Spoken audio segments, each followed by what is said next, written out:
Hello, Red Earth team. Today is Tuesday, so happy Tuesday. I am Matt Ham, and today am joined by the one and only John Pinter. What's up, dude? Hello. John and I, man, go way back, so it's so funny to be in this environment. But you guys know John as CEO of Red Earth, and we do these calls, these conference calls, every single Tuesday as part of the culture development aspect here at Red Earth, and it's just a privilege for me to be able to do that every week with you guys.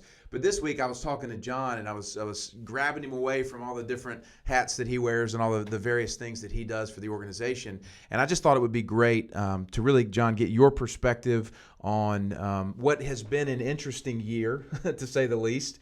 And, you know, a lot of times in those moments, I think that it requires that leadership stand up and kind of, you know, say, hey, here's where we are, here's what's been going on, here's where we're going. And the word that keeps coming to my mind is a word that I personally like is recalibration. It's about like getting in alignment. So, you know, if your car's tires are out of alignment, they're going to wear bad and it's going to not be effective. And so we have to make sure that we are recalibrating as an organization, as individuals, because there's still a lot of year left and a lot of opportunities. So that all being said, man, I want to kick us off kind of your thoughts and assessment of where things are.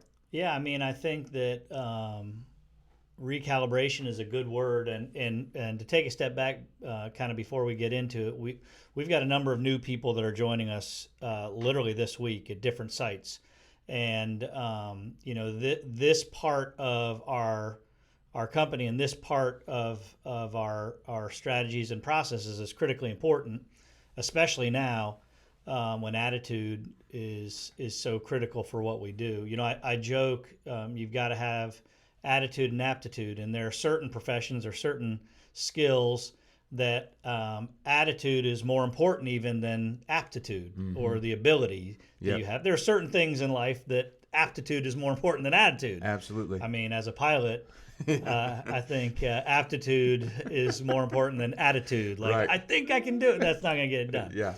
But in sales, our attitude is everything, even more than our experience, even more than our answers to questions.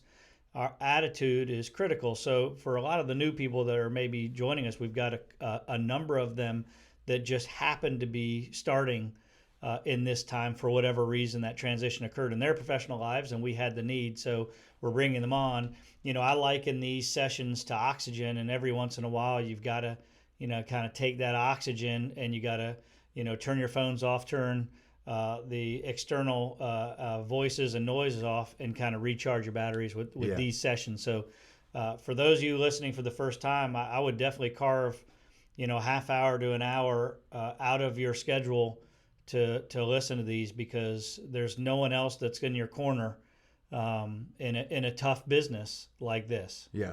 Well, I'm glad you said that. And that's really the heart behind why we do this and why you're so adamant about it. You know, the Red Earth mission statement's behind it. And you talk about, you know, kind of this dynamic of the individual and corporate excellence and happiness and all that kind of stuff. You can have all the aptitude you want and, you know, run 1,000 miles an hour and exhaust yourself completely. Yeah. And so especially in this business, because there's so many demands on your emotional energy, your personal energy. And I think that, you know, again, what John said, guys, is, you know, we've put these videos out here every week and they're recorded on this incredible archive of content on the Red Earth YouTube channel. So take advantage of them. They're all 20 minutes or less. And so it's not a ton of time. You can listen to and from on the way to the office, but it's just to give you some good perspective as you navigate that. So that being said, you know, we'll continue those. And, you know, in the middle of a year like 2020, which is unprecedented for everybody, you know, you've seen crazy stuff in the real estate environment. I mean, I remember when I was in it, you know, crazy things, but this is unique. And so how do we look back on the year and take a moment to recognize what's going on, but not get sucked into that and become stagnant, stale, and, you know, just kind of throw in the towel? I think the first perspective I have is to not look at a moment in time, whether it's a day, a month, a quarter, or a year, and say that was different. And here's what I mean by that. I think that this is the normal, not our situation that we're in, not the current situation we're in, but change and don't know what's around the corner. Right. That is truly normal. And if you look back in time, there were things that may have affected some of you all in real estate or in professional or personal lives, and some of those events didn't. It could have been the .com bust. It could boom and bust. It could have been interest rates in the teens. It could have been the housing crisis. A lot of people excelled during some of those times. A lot of people got crushed during some of those times, and a lot of people didn't even know they existed. And so, what I think is, I think that what a moment in time is for all of us, I think the first thing to recognize is that's the constant that we'll forever be dealing with. Now, hopefully, the peaks and the valleys are mitigated and not super high peaks and super high lows, but change is the one constant that I guess maybe with experience and maturity I'm starting to realize. And when you start to realize that conditions, external conditions, whether economics or personal or professional or local even, when you start to recognize that change is going to occur, you don't get so frustrated about it. When you start to realize that that's the playing field that we're all on as humans, as salespeople, as real estate professionals, then you're quicker to respond versus then kind of go in the hole and get frustrated about. Yeah, it reminds me of something we did on a call a couple weeks ago, this concept of a hurricane. You know, growing up on the coast here, hurricanes are very prevalent, but the calmest place in a hurricane is the center. It's the eye. And you have to realize that the world around you is a hurricane. Yeah. And you can get in that and engaged in that and get tossed off course, but to be centered and to maintain, you know, peace and mindset and stability, no matter of circumstantial ups and downs, like that is maturity and excellence personified. Yeah. Somebody who can do that. You think about great leaders across the spectrum, you know, from history, right? You look at everybody from Winston Churchill or Martin Luther King Jr. or whoever, like they all had environmental challenges and change, like you said, but they had a centeredness and a leadership dynamic where they just pressed through that because they stayed centered and focused kind of in the midst of that. And so the awareness that change is inevitable and we have to understand how to live and move and breathe and go along with that change. There's profound depth and truth in that many people don't tap into. Yeah, and I think there's two points to that. So in a storm, whether you're a boater or whether you're a pilot or in business, you know, the one thing that can bring peace is to have a plan. In other words, the storm may push you off course, but I know my true north, I know my plan.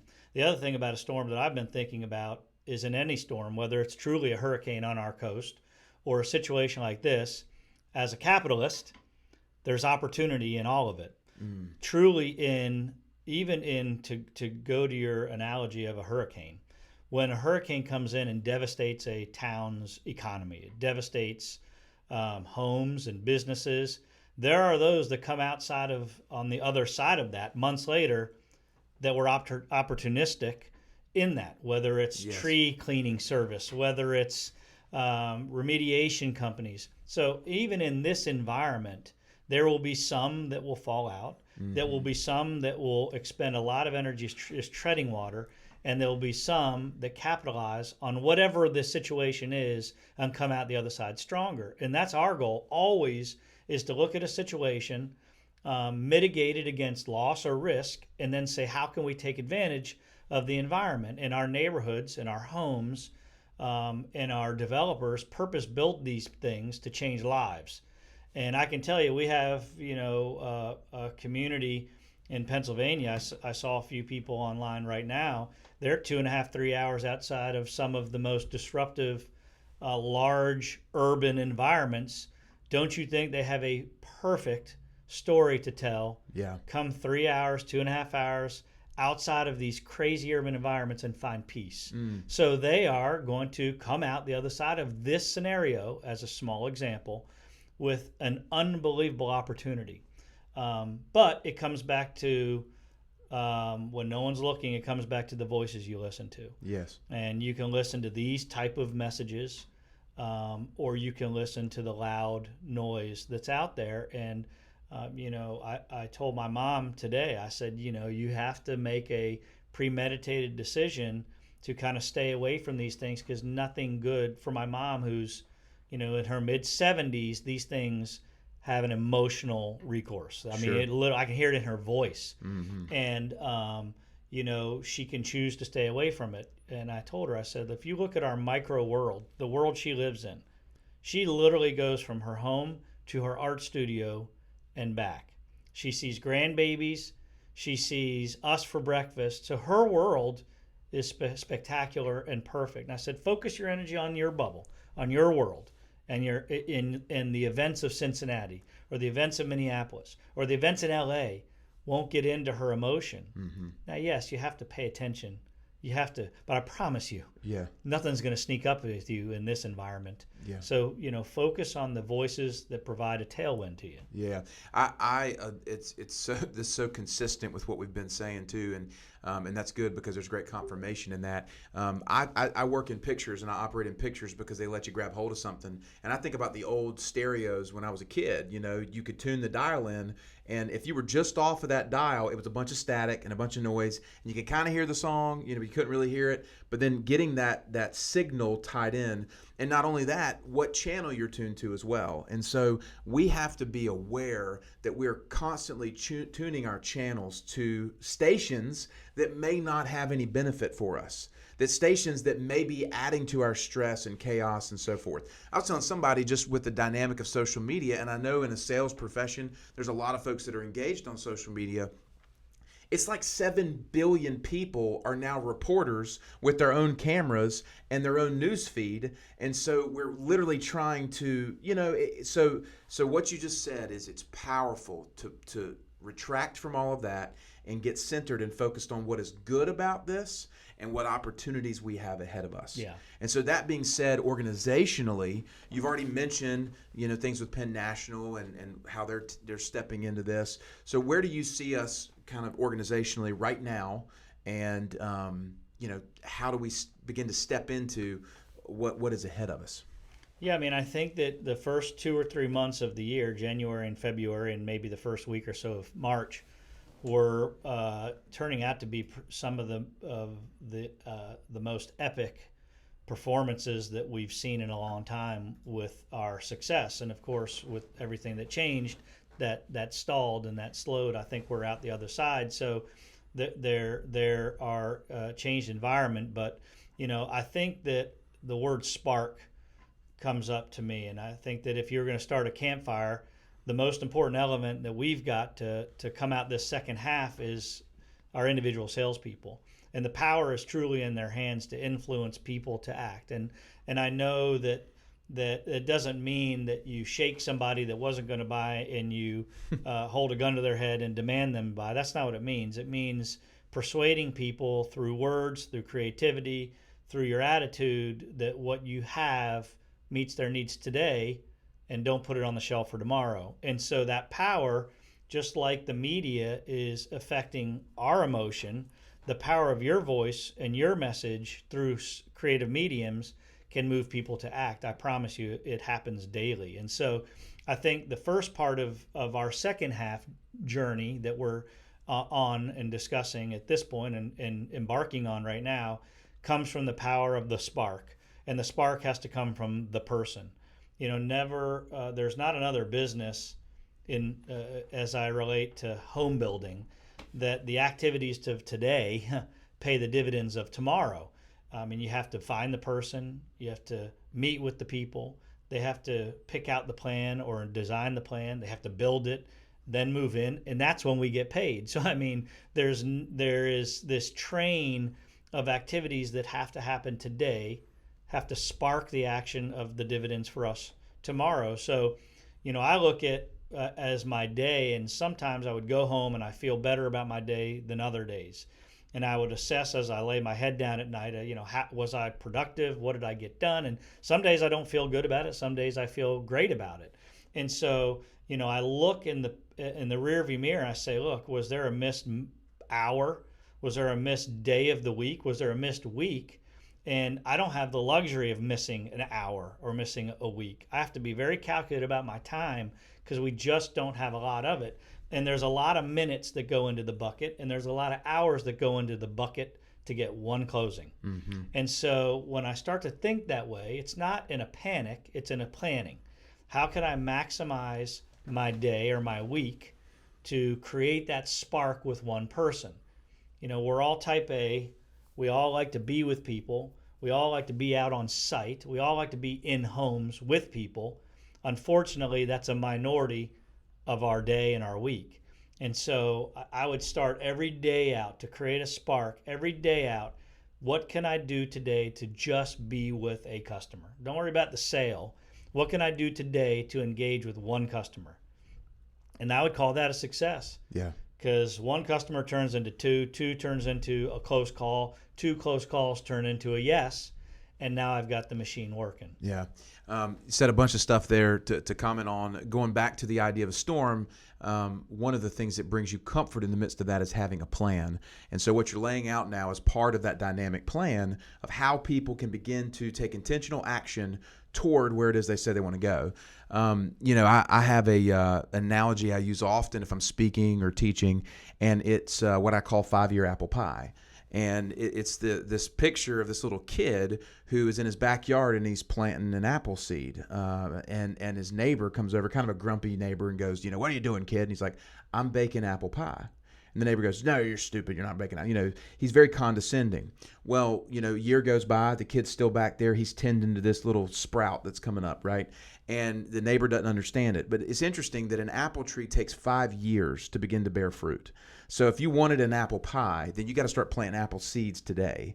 And that's, of course, an agrarian deal. We can go to the store and buy it. But my point being is that the seeds that we're planting today, we have no idea of the tenfold, hundredfold return they might have, 5 years from now. Yeah. And so that's why in real estate especially, the best time to start was like 6 months ago, a year ago. The next best time to get started is today. Yeah. And so what happens, there's a lag time where, people might let the foot off the gas or not spark themselves or whatnot. And you're actually going to pay for that for another 60, 90, 180 days. Yeah. And so go ahead and get on it now and take that action to get in front of clients. And that's what you'll see those benefits from. Yeah, and I think that if you know me enough, if you've been around me enough, I truly believe that the individual salesperson or representative has probably more power to influence action than even they believe. Okay? Mm-hmm. So many times people, especially inexperienced people, would say, look, this builder's got to start getting some homes up, or else we're not going to have the customers to come walk in the homes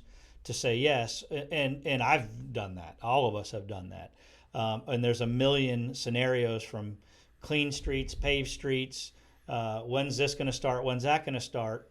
But the real power of influence is just truly us. I mean, that's why they need us, thank goodness. It's truly us. And everything from the words spoken to the words typed influence people to act one way or the other. And so that spark truly starts with the simple sentence in an email. It truly starts with the simple flyer drop off at a brokerage office. The simple spark starts with an outbound phone call or the way you greet somebody. Mm-hmm.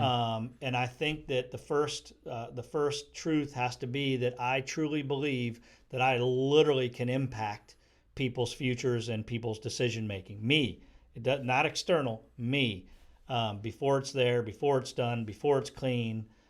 Even if there's not the traffic, I truly can influence that. So I would take comfort in knowing as a salesperson that you have that ability, that individual ability to change people's actions. Well, I think the beautiful thing about sales is that, you reap the rewards of truly caring for other people and helping other people accomplish what it is that they desire. Yeah. So, you don't go into this because, I want to go buy this big house or have this thing. Like, the benefit of helping people is that the things that you desire will fall into to place. And so if you can shift kind of the motivation from yourself to them and say, every single day, I have the opportunity to pour into somebody with this gifting that I have of communication, with this incredible product that we offer that empowers and enables people to do what it is that they desire. Yeah. You know, and now, like you said, now more than ever, I mean, I've been reading article after article about how people are moving out of these urban areas because they're like, man, I've lived my whole life in this chaotic, noisy place. Yeah. Why would they not want to go to a master plan community? Like, this is literally what people have been working their lives for. Yeah. And so to be able to show that to them and invite them into this to participate in that and experience it, it's really special. And we can't downplay that and go, I'm just selling houses. No, you have to have that mentality and that level of heart conviction with what you do, even when you don't necessarily see the fruit. Yeah. Because you know that's what you're about. Well, I think perspective is another word I use a lot, and the sales process and the home buying process, you know, it's an arduous one. It's a complex one. It takes paperwork. It takes approvals. It takes meetings. It takes all this. And for those of us on this side of the table, we're in that on a daily basis. But if you think of the word perspective and you think of the 1, 2, or 3 days leading up to a family moving into their home, and then the 1, 2, or 3 days after they've moved into their home, those probably are burned in their memories of some of the greatest life experiences, period. I mean, that's what dreams are made of, and that's what we get to represent. We don't represent anything other than dreams. I mean, the day somebody moves in a new home, it is literally like the greatest day of their lives, and we get to present that. So, you know, on rainy days when there's not a lot of action, you know, close your eyes and think about what it felt like for you, or what it felt like from a customer story of that day before, the anticipation, I can't wait, getting that key in your hand, opening the door, finally when everybody leaves and it's just you and your family in that home. I mean, those are memories that will forever be burned in their memory books. And then the day or two after, when they get to meet their neighbors or walk down the street and your furniture shows up, or they get to play the golf course out the back of their home, you know, those are the things that create a lightness to us on a Wednesday when there's nothing else going on. Mm-hmm. Well, you're talking about two things there. It's the power of what I would call meditation, which is envisioning and really thinking through this, but it's also storytelling. Yeah. You know, you have to be able to create a narrative in the mind of your client by how dynamic you tell a story, you know, by how you envision things. And so they're definitely related there. And going back to, I mean, my wife and I, gosh knows, it's probably been 7, 8 years ago now, we built what I would call as our dream home. And I remember we had a house party to invite our friends over. And it was one of the coolest moments because I was like, I finally felt like a grown up, you know, because I was like 32 and we were I had bought houses before, but this was like our family's house, you know? And I remember, and I think you guys were there, you know, we had a bunch of folks that came over and it was just like, man, this is unique and special. So never downplay.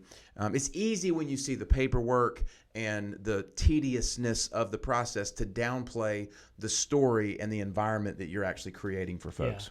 Yeah, and that goes back to the little words we use from lot to home site, you know, from unit to home, from new phase to community. I mean, that all goes back to, you know, level 1 all the way up. It goes back to creating a memory book for somebody. So, you know, I think the second half should be a good period for us. All of our communities that we're involved with are there with good foundational economies. In other words, the buyer segment, for the most part, still have jobs. Those industries are still doing well. There is fear out there, but it's our job to kind of hold people's hands and you know, guide them through this funhouse and guide them through the process. And so, you know, we're called on to be psychiatrists, we're called on to be advisors, we're called on to be you know, designers. You know, all of the above is what makes a great salesperson great. But now more than ever, I think it's not about sticks and bricks. It's not about price. It's not about timing. Now more than ever, it's about that attitude over aptitude. I truly mean that. Now, if you can pair both of them together, winner, you got a home run.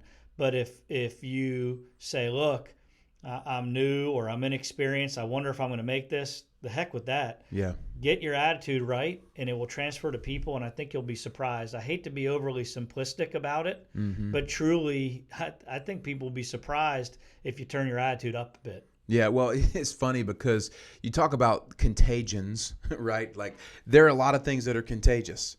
Fear is one of them. But a good attitude or joy, those are contagious as well. And you stand out like a sore thumb in a fearful culture when you're the guy or the girl or the lady or the whatever with joy and with exuberance and excitement and energy. People are like, what in the world? And you're like, man, I'm just this jazzed up about what we have going on here. And you stand out like a sore thumb, and the community stands out like a sore thumb because, everybody else is hunkering down in fear. As you're talking about that idea, John, about it's not about price, it's not about, and there is fear out there. For some reason, I had a picture of a guy who has been convinced that McDonald's cheeseburgers are what he needs to live off of, okay? So he has a closet full of 100 McDonald's cheeseburgers, and all you're doing is asking him for one cheeseburger. And he's like, no, I can't because I have to have, you know what I'm saying? Like, think of money that way. People have been convinced that this is what they need. And so they've created this narrative of their life. And you're like, bro, you are missing this opportunity for the future of your family. You've got a closet full of cheeseburgers. You know what I mean? Like people don't really realize why they're thinking the way they are. And so it's our responsibility to kind of help paint pictures that go, listen, you're missing this opportunity because you've been convinced to believe this. So your job then as a salesperson is to shift that belief and help encourage them along that belief process to let them see that, no, what you don't need is a closet full of cheeseburgers or money. You need experiences with your family and grandkids or whatever the case might be. Yeah. So it's a beautiful way to be able to shift that narrative, and that's what a great salesperson will do. Yeah. And a specific strat, and I do love cheeseburgers. I love McDonald's cheeseburgers. They're pretty crappy, but I love them. A specific example of that, of what we're talking about, is showcasing the emotion of what we're selling, is to break your cycle of just being in the model home or the office and sharing digital assets. Go for a walk. Go for a walk down a new street that's being developed. Go for a walk down a side road. Go for a walk on the home site that you're going to showcase. Some of you do that automatically. Some of you have never done that. And I know that that's the case. But the first part of it is the lifestyle of the community and the lifestyle of the people, not the sticks and bricks. And I think we get so stuck in the mud with available homes, with pricing, with size, with interviewing the customer. Let's take a moment back and just showcase the absolute lifestyle. And you do that by taking a walk. You do that by getting them in the car together. So again, some of you that do that, great. Some of you that have not done that to the level that's probably required, I challenge you to say, look, I got to get buy-in emotionally of what's going on in the surroundings or in the neighborhood before I get onto the product talk. And I challenge you to do that. I think it will pave the way of what the product challenges or obstacles might be. You're talking, John, about the difference between logic and feeling. And so many folks, when they're in a moment of stress or intensity, they focus on logic, and that's a natural human response, kind of fight or flight. And it's like, it's all square footage, it's all price per square foot, it's all what kind of doors and windows. And we have to be, that's one of the things we teach in our kind of interpersonal side of things, is that so many people are walking with this logical thing, but it's truly about, I think Maya Angelou said, it's about what you make people feel. People remember things they feel, right? You didn't learn to ride a bicycle by just, pedal, pedal, pedal, pedal, pedal. You felt the wind in your hair and the freedom from your family, and Johnny down the road was riding, so I want to ride too. It was an emotionally engaged environment, not some logical, well, this many chains and I need to crank at this RPM. You just get on the bike and ride. Yeah. Yeah, I think that's true, and I think that's more. And look, as for our industry, we're afforded with beautiful places. We're surrounded by great people, and so that's what kind of makes our jobs fun. is that we can go out and we can walk, and we're not tied to a desk or a cubicle. Mm-hmm. We can get outside, we can engage with customers, we can wave to our teammates, we can see our other builders and have a good time. Yeah. Go out and enjoy ourselves. So, again, I think that that's what this is. The second half is about the salespeople sparking the forest fire that's ahead. Yeah. And doing it with attitude as the lead, with a plan. Yep. And if anyone wants to talk about a plan or wants to have an accountability partner, we're all here for you. Yeah, no doubt. We all need it, and we all need to be held accountable. And so reach out to a teammate, reach out to me, reach out to Matt, reach out to anybody that surrounds you that has the same desires and goals that you do, that shares your convictions of what success is. It's a tough business to go out alone, and there's plenty of external forces trying to pull you back or to present doubt in your head. So reach out to others. It's a lonely freaking business. It's a lonely business. So, the only way someone's going to help is if you reach out and ask for help. And asking for help doesn't mean I don't know what I'm doing. Asking for help doesn't mean, oh, we got a problem over there. Asking for help literally means just saying, hey, man, I'm a race car. I'm coming in the pit. I need some new tires just for the day, no big deal, and I'm getting back out there and racing. Yeah, well, a lot of there's that ego thing, right? Salespeople have these giant egos, and pride is up there, and so nobody wants to admit, and it's not about that. It's about a hunger to get better, to be better, to push toward excellence, because there's always an excuse that's going to keep you from doing what it is that you want to do or being who it is you want to be. There's always going to be a reason or an excuse, and it's the people who refuse to live within those excuses and just choose to kind of move toward that excellence. That's right. And so, kind of like you said, man, in a recap here, you have this moment in time for us to be that spark and to bring that attitude to the table. Contact, one customer each day, get out of the office, do something different. These are all practical, kind of tangible things. And so, John, when you are forecasting and looking ahead to, we got 5 strong months, through the end of the year. And then, of course, you got holidays or whatnot. Where's kind of your intent and focus right now? I think that, we reforecasted all of our projects. March, April, May were pretty bad. I think that June is our recovery month. July is probably 75% of what we were going to do if none of this have ever occurred. And as we get into the fall, we're right back roaring as to what we had planned. Yeah. I think a huge thing that just hit me is all of the success from last year that's now coming in the door. So folks that are closing and moving into their homes, what a great opportunity for those in those communities to go and connect with those individuals. That energy, yeah. Because those individuals, are stepping into their new home. They're feeling that environment, and you can feed off of that. But then also, too, those folks that are moving in these communities are proud of their homes and all this kind of stuff. They're going to be a great conduit and doorway to be able to contact their friends and other folks that are, possibly sitting on the fence and interested. No doubt. So if you're looking for something to do, one of the first things you probably could do is go see anybody who's just moved into the community, welcome them, greet them, go above and beyond, that kind of thing. I think that would be a great activity. So anybody who's on the live call, if you guys have any questions, feel free to put them in the chat there, and we can answer them. John, as we kind of move toward closing up, is there anything else that you want to target and focus on? No, I think we covered some good territory. I think that I'm excited about the second half.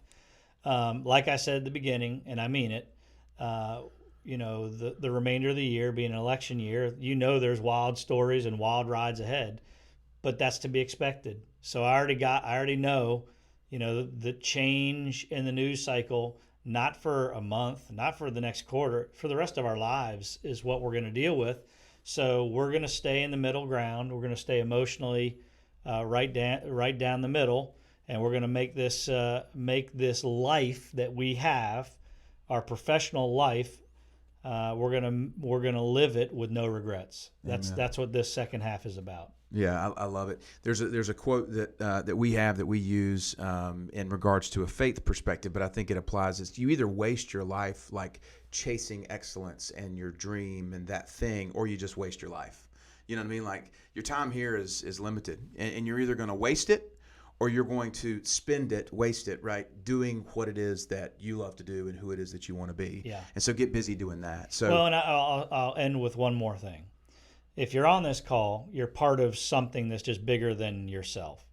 So collectively, we're going into these times together, right? So collectively, you have a brother or a sister, you have a teammate. Collectively, there are a lot of smart people. Collectively, there's a lot of resources to grab. And so I find faith in that, look, we're going to go through things, but we're going to go through things together. And I grab peace from that. yeah, absolutely. Well, knowing that you have a team. Yeah. Knowing that you have a team. It's that idea of, talk about storms and stuff, to be stranded in the wilderness alone versus to be in a group of a few people. Like there's natural the energy that happens from that. So, and I think we've got comfort.